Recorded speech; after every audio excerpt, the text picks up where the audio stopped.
Last week, we talked about the data that Inmarsat was able to record because the satellite communication system aboard the plane had been turned back on. And in particular, we looked at the first half of the data set that was generated as a result. Today, we were planning to discuss the second half of the data set and what it revealed about the path that the plane had taken. But instead, in response to audience feedback, we decided to pause, take a break, and take a look at another aspect of the case. I argue that the mere fact that the satcom system was turned back on is itself a very important clue that can go a long way to narrowing down the list of potential suspects. To do that, you have to understand the details of how exactly this could have been carried out, and that's what we're going to discuss today.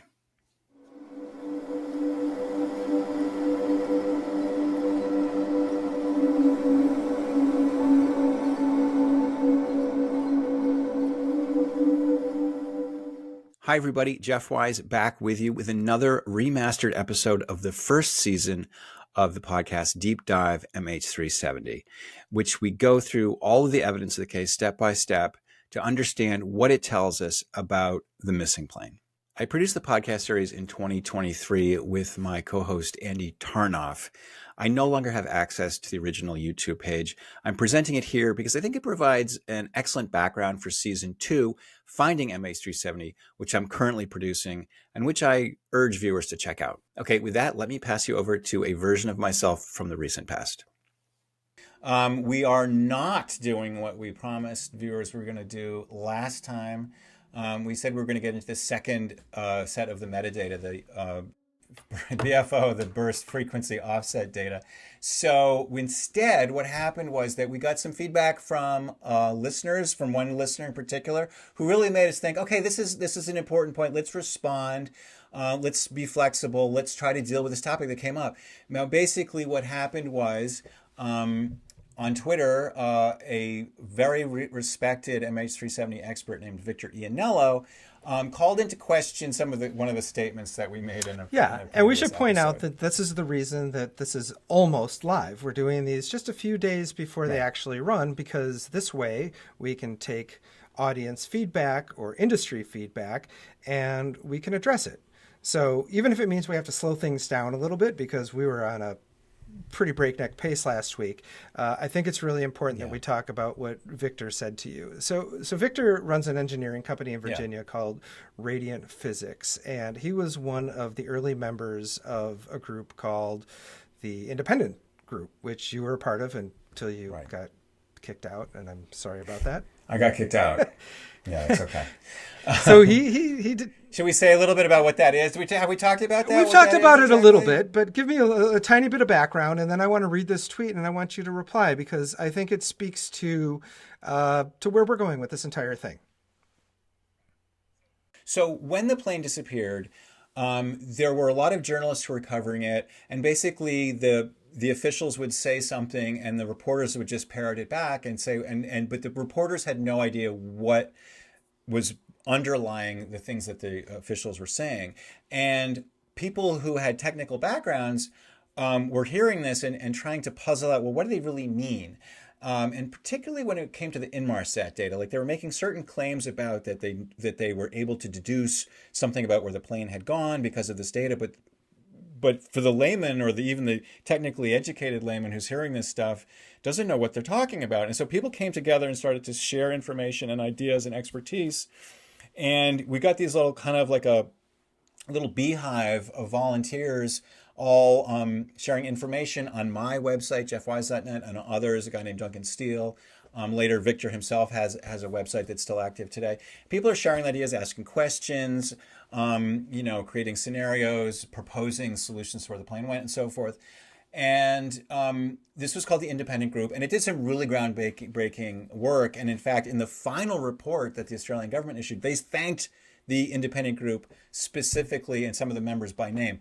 But as you alluded to earlier, I had long since been kicked out of the Independent Group. And the reason why they kicked me out is that I was proposing some alternative explanations from some of this data, and they thought that was beyond the pale. So they didn't. Yeah, let me read this tweet that he posted after watching a couple of our episodes, because it's worth talking about. So he says, But just let me say this one thing before you read it, which is that so Victor is still a member of good standing, a key member of the independent group, very highly respected within the MH370 community, well respected by the officials who have spent hundreds of millions of dollars looking for the plane. This is, I would say, Victor kind of represents like the Yeah, mainstream this is a view, or like smart the guy. expert This guy's mainstream not view. saying He's UFOs, very smart. absconded with it. He said, Yeah. you are still claiming Okay. that B777 pilots don't know how to power down the SDU, but that's only because it's Right. part of the satcom, which they do know how to isolate. We've explained this to you many Right. times, but you seem to forget. Just read this past thread. And he's responding to a Right. thread that says, if anybody claimed that the SATCOM transponder in ACARS cannot be disabled from the cockpit, that is completely wrong, and we've known that for years. The series might be engaging, but it doesn't seem to be accurate. Well, at least they're Right. saying that Right. we're engaging. I like that part. Well, of course, I want to try to be accurate, and I want to address why people think it's inaccurate. So I want to kind of break down what are we talking about here and sort of slow down a little bit and try to address it. Now, whether it will be to Victor's satisfaction or not, I don't know, but I want to try. Okay. And so Victor disagrees with me because I'm saying that something that happened that we know happened because the Inmarsat data encodes it. I'm saying that that is pretty strange, and he's saying it's not that strange. Okay, so let me sort of say, by way of context, that Victor might be right. I don't think that Victor is 100% necessarily wrong. I think that there are two hypotheses that explain the data that we have about MH370. I think, and if anyone who's seen the Netflix documentary will know what those two are, because I explained them in the first two episodes. One is that the plane went south into the ocean. That's the mainstream view. That's what Victor believes. That's what the IG believes. And the other, we'll get into more later. People know probably. No, we have me. to talk about it. We have to at least mention the fact that your theory is that the plane went north. And we are discounting the theory from Florence in the Netflix documentary that the CIA shot it down. Because that's just a theory that people want to be true, but the science isn't supporting it one way or the other. And some science proves it goes north, and some or asserts it goes south, and some science asserts that it goes north. My personal view of the whole MH370 theoretical world is that there's three kinds. There's three like zones, right? The first zone being the Victor zone, which is people who look at the data, know what they're talking about, take the data very seriously, and have built a model that incorporates that data in a way that they feel is the most convincing. And that has the plane going south. Another zone is people like Florence who have a deep conviction that something happened. The evidence doesn't really match it, but they're comfortable just ignoring the evidence that doesn't match it. I feel like if you're comfortable ignoring all the Inmarsat data, which I think is like 90% of the data that we have about this plane, there's really no way to grapple with it in a scientific way. You believe what you think, and I believe it's almost like a religion. Okay. Not to denigrate religion, but I can't argue that being a Muslim is worse or better than being a Christian. It's like there's no arguing. So then the third would be me, which is like I also take the data very seriously, but unlike Victor, I think that there is another way to explain the data that we have in hand. And I am kind of a lonely voice on this. I obviously feel strongly enough about it that I feel like it's worth having a podcast where we explain in detail. But I hope that people can listen to this entire podcast and come away with like, I still think Jeff's wrong, but I think he has explained the data in a way that is comprehensive. So I do want to take a short pause. And so that's why I want to have this episode. I want to take a short pause on this because in between us recording these episodes, I'm listening to a lot of other podcasts. I'm reading and watching. And I still don't really know with complete conviction that your theory is the right one. And I guess my question is, you don't need to. Do we have the same bias that Florence or Victor has, or do you think that there's a possibility that you might be wrong? Square one is my fundamental premise is I could be wrong. My job is not here to convince you that the plane went north. What I really want to do, and what I hope is the ultimate goal of this podcast, isn't to convince you that it went north, but to give the listener or the viewer a sense that they know the level of detail necessary to really grapple with this case in a productive way. Because I think you're just telling me that you're going around the web and you're reading and listening to a lot of things that people are saying about this case. I would wager that none of these, not a single one of them, talks about how do you depower and repower a satellite data unit. And that is, am I correct? You're absolutely correct. That is a detail Okay. that seems to be glossed over, despite the fact that it's Right. public knowledge, or at least it's semi-public knowledge. And that is the whole point of this episode, because we are going to now Right. talk about something which you have two different analogies that I like. One is the TV analogy, and one is the Irish goodbye. Right. And we'll explain Okay. why it's both Okay. fitting. All right, because at 1721. The plane went electronically dark. Everything gets switched off, including Right. the satcom. And then, like Right. an hour later, it comes back on. This is Right. this is the Right. data It that gets we come need to back on. talk about, because this will make the Right. rest of it make sense. People say to me, your theory is crazy. And I say, well, what do you think is a good theory? And they're like, I don't know. And I'm like, okay, well, what we need to do is come up with a theory that explains the data at hand. And if we have to get crazy, we have to get crazy. And unfortunately, I think you have to get crazy. And it's easy to say, well, I think it was a hero pilot who was trying to save the plane from an electrical fire. And I say, okay, well, how was the STU turned off and turned back on again? And you're like, I don't know. I don't care. I'm like, you have to care. This is a complicated technical mystery, and if you can't grasp the details, you can't explain it. It's like if your car doesn't start, and I say, well, do you have a diesel or a gasoline? And you'll say, I don't know. And I'm like, there's not much I can do for you. The idea that I keep coming back to is explanatory depth. You have to be able to grasp the level, the technical depth of the data that you're working with. And so I think today's episode is really going to demonstrate that point very cleanly and clearly. All right, let's get really deep into the STU. Because the way it was turned off and the way it was turned back on is incredibly relevant. Right. Please explain it to me. Okay, so Victor's idea is that it's completely reasonable that the pilot would turn off the satellite communication system because he probably was trying to get away as sneakily as possible and didn't want anyone in the back to use the satcom phone that is in the cabin. Right? So anybody who's like, oh, somebody's stealing our plane, we're not going to Beijing, we're going the other way, this worries me, I'm going to call the police or whoever. I'm going to lift up the phone and make a call. The pilot doesn't want that to happen, so he is going to turn off the SATCOM. Okay, this is where the details matter. There is a way to turn off the SATCOM easily from the cockpit. There's a little screen in front of you called the CDU, and you select the SATCOM and you basically deselect it. It's like turning off your television. And it's like turning off your television in this way. When you are, well, let me ask you, Andy, you have a television, I bet. I do. And you sometimes want to turn it off, I bet. I do. What do you do when you want to turn it off? Yeah, I know the answer to this one, because even before we talked about this, I've already read, I remember the people who said, if you really want to turn your TV off, you have to unplug it because it's still using energy. Right. It's not really off. Right. It's like putting your computer to sleep. Okay. It's not really turning it off. Right. That's exactly right. That's it. So you you push the red button on your controller, the screen goes into dark. Standby. It's off, quote unquote, it's off, but it's not really off. It still has power going to it.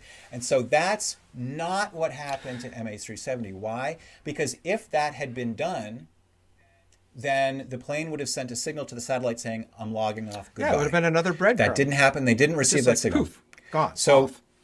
It went poof. It went poof. And so what the authorities and the Inmarsat scientists who looked at this data concluded was that the system was actually depowered, and specifically a box within the satellite communication system called the SDU, or the satellite data unit, actually had the power cut.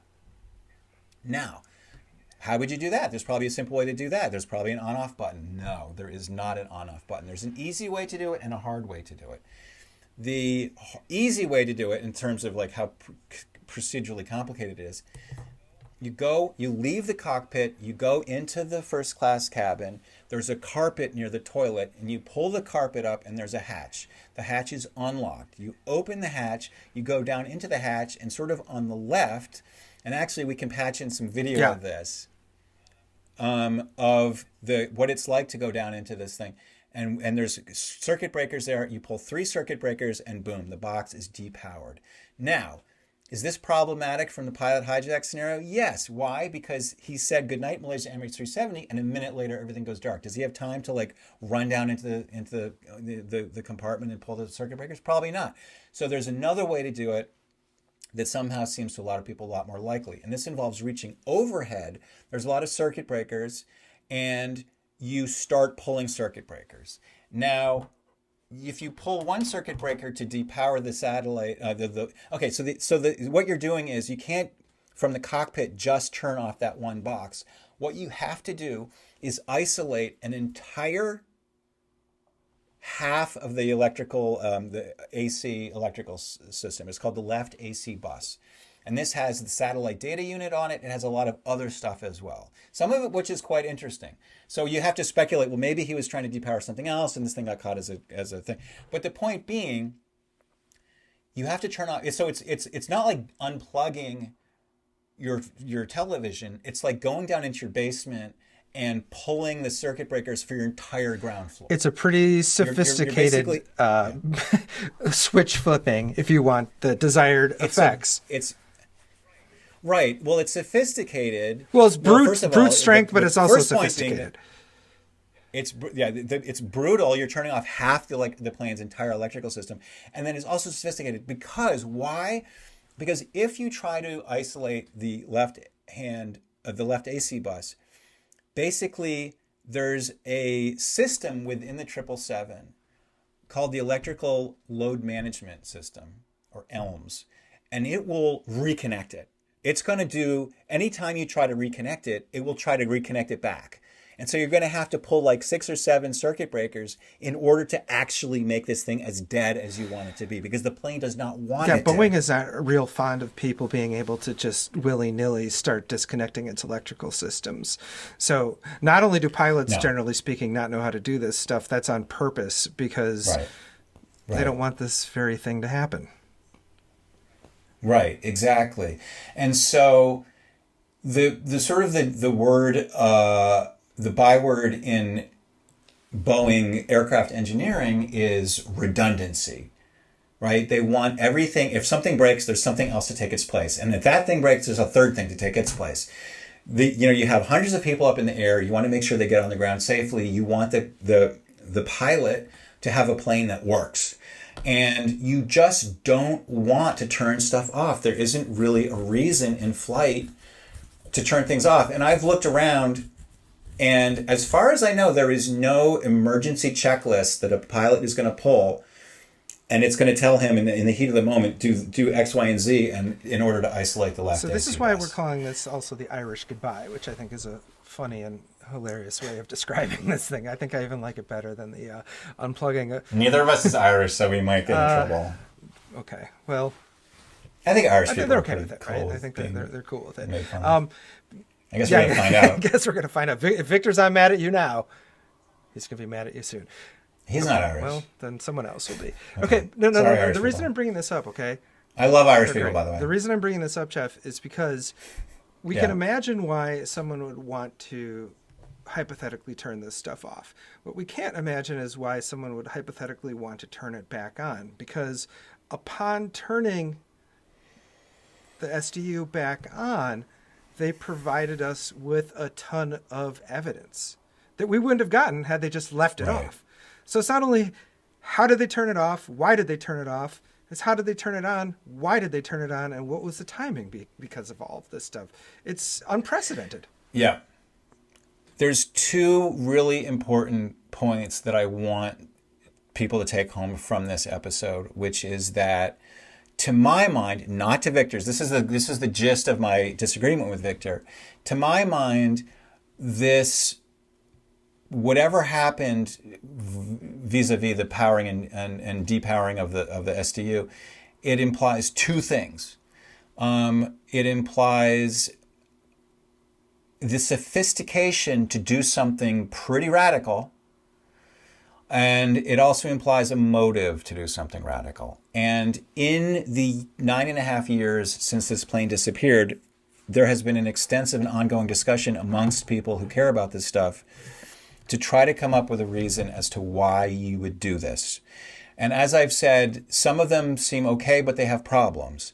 I think that the problem with Victor's suggestion that he wanted to prevent someone from making a call is that there's a much easier way to do it. Yeah. Other people have suggested that that the person who stole the plane wanted it to be more fuel efficient, and so they actually depowered the entire electrical system in order to save fuel. But that one's because then the engines wouldn't have to run the generators. I mean, you looked into this. We've all looked into this, and the amount of energy that you would save by disconnecting this stuff isn't enough to make an impact on the overall range of the plane. I think it's a fairly ridiculous idea, but what's remarkable is that it was suggested by somebody who has like a lot, who is a very respectable person. And I think that the reason that respectable person had to suggest that is because there are no good ideas. Yeah, so it's like turning off your lights if you're running on empty, just turn on. Like the cops are chasing you. Turn off your lights. You might get a little bit more gas out of it. That's not gonna. Yeah, it's like riding. It's like driving. I've said it's like driving on the highway with your lights off to save gas. It doesn't make a lot of sense, but nothing makes sense. And there are a lot of other scenarios that people have suggested, and perhaps in response to this episode, people will. I wouldn't be surprised if some people raise their hand and say, "Well, you haven't considered." Maybe he was trying to depower the cockpit voice recorder. That's another idea that's. Do we have time to talk about that one in this episode, or should we save that for another one? Because there's an answer to that also. I think that we should, unless people are clamoring for it, let's leave it. I think the long and short answer is that it doesn't really work. But you know why? I that's the best part. Do I know? Yeah, you do know why it's not going to work. Okay, well, you want to talk about it? Let's talk about it. We're kind of short. But the reason, so this is an obvious one. The reason that plan wouldn't work is because anyone who knows anything about black boxes is that they re-record over themselves. So if this was a 6-hour flight, right? Disabling the black box, which actually probably could have happened given this left AC bus, as well as a couple other things, right? It wouldn't have had any effect. Right. It would have been overwritten anyway. It would have had the effect of preserving the it first 2 hours would have had a negative of the effect flight. if someone was trying to abscond with it. Right. So if something happened in the cockpit that you didn't want people to record, that you didn't want someone to ultimately, hear, then you would be defeating your own purpose because you would prevent it from being written over. Right. So again, the foreshadowing, and I'm sorry, but if whoever took this plane or whatever happened to this plane was designed to fully conceal what happened to this plane, then a lot of these things wouldn't have happened. Breadcrumbs were left for the smartest, most sophisticated people to figure out what really happened to it. Okay, so I think there's another point I'd like to make here, which is that so a lot of people who talk about MH370 just talk about that the satcom system existed, right? Or that if they talk about it at all, they just say what was left on accidentally. And that indeed was what we when we first heard that this plane had generated this Inmarsat data. I think we all assumed that it had just been left on as a matter of oversight because it's not something pilots usually know about. But if that's what you think, you're starting in a hole. Like you're overlooking what I think is an absolutely crucial piece of evidence about this case. And so why? Right off the bat, if you know that this happened, if you know that this box was turned off and back on again, already you're dealing with a powerful piece of evidence. Again, as I say, it implies sophistication and a kind of an inscrutable motive. Meaning these people clearly had reasons to do what they did, but we don't know why. We can't understand why. And this is important for my whole mindset as to why I felt it became necessary to propose an alternate explanation to the mainstream view. Because the mainstream view is Victor's view, which is like, no big deal. The satellite data came on, no big deal. We don't worry about it. It just happened. Let's keep moving on. And because the satcom system wasn't just deselected from the CDU easily from the cockpit, but it was done in a really hard and obscure way. What we wind up with is a plane that is in an electrical configuration that I don't think any plane has ever been in before or since. And so we can't just talk about this data as if, of course, this plane created this data. This plane created a unique set of data that had some very unique properties that define this mystery. So when we talk about MH370 being this like absolutely perplexing mystery, it's perplexing because of the characteristics of this data, which all of which arose out of an event that we can't explain. And that's really the whole thing. That's why we have this podcast.